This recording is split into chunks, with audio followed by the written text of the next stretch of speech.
নমস্কার বন্ধুরা, স্কুলের মিড ডে মিলে এবার ইসকনের পরিধি বাড়ছে।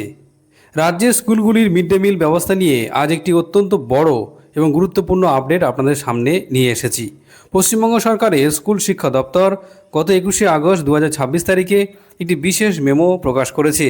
আর এই বিজ্ঞপ্তি অনুযায়ী রাজ্যের বেশ কিছু ডিস্ট্রিক্টে এবার থেকে মিড ডে মিল রান্নার দায়িত্বে আসতে চলেছে বিখ্যাত সংস্থা দ্য অক্ষয় পাত্র ফাউন্ডেশন। চলুন বিস্তারিতভাবে জেনে নিই এই মেমোতে কি রয়েছে। স্ক্রিনে আপনারা যে মেমোটি দেখতে পাচ্ছেন, এই মেমোটি পাঠানো হয়েছে দ্য অক্ষয় পাত্র ফাউন্ডেশনের ভাইস চেয়ারম্যান শ্রী চঞ্চলাপতি দাস মহাশয়কে। বিজ্ঞপ্তি অনুযায়ী পিএম পোষণ প্রকল্পের অধীনে সিঙ্গেল উইন্ডো মেগা কিচেন পদ্ধতির মাধ্যমে ছাত্রছাত্রীদের জন্য স্বাস্থ্যকর এবং পুষ্টিকর খাবার সরবরাহ করবে এই ফাউন্ডেশন। আপাতত পাইলট প্রজেক্ট বা প্রাথমিক পর্যায়ে রাজ্যের কয়েকটি নির্দিষ্ট ডিস্ট্রিক্ট এবং এলাকাকে এর আওতাভুক্ত করা হয়েছে। কোথায় কোথায় এই মেগা কিচেন চালু হচ্ছে আসুন দেখে নিই। উত্তর চব্বিশ পরগনা ডিস্ট্রিক্টের 3টি গুরুত্বপূর্ণ এলাকা বিধাননগর, দমদম এবং রাজারহাট নিউ টাউন। দ্বিতীয়ত সম্পূর্ণ হাওড়া ডিস্ট্রিক্ট। তৃতীয়ত সম্পূর্ণ পুরুলিয়া ডিস্ট্রিক্ট।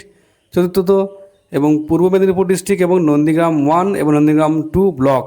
এই এলাকাগুলির জন্য রাজ্য সরকারের তরফে থেকে ইতিমধ্যেই অনুমোদন দেওয়া হয়েছে এবং সংশ্লিষ্ট কর্তৃপক্ষকে দ্রুত লেটার অফ অ্যাওয়ার্ড বা LOA সংগ্রহ করে পরবর্তী পদক্ষেপ নিতে বলা হয়েছে। আপনারা অনেকেই জানেন, অক্ষয় পাত্র ফাউন্ডেশন সারা দেশ জুড়ে লক্ষ লক্ষ স্কুল পড়ুয়াদের অত্যন্ত উন্নত এই মেগা কিচেনগুলো চালু হলে এই নির্দিষ্ট ডিস্ট্রিক্টগুলির স্কুলগুলিতে মিড ডে মিলের গুণগত মান যে আরও বাড়বে তা আশা করা যায়। আপনাদের মতামত কি অবশ্যই জানাবেন। ধন্যবাদ।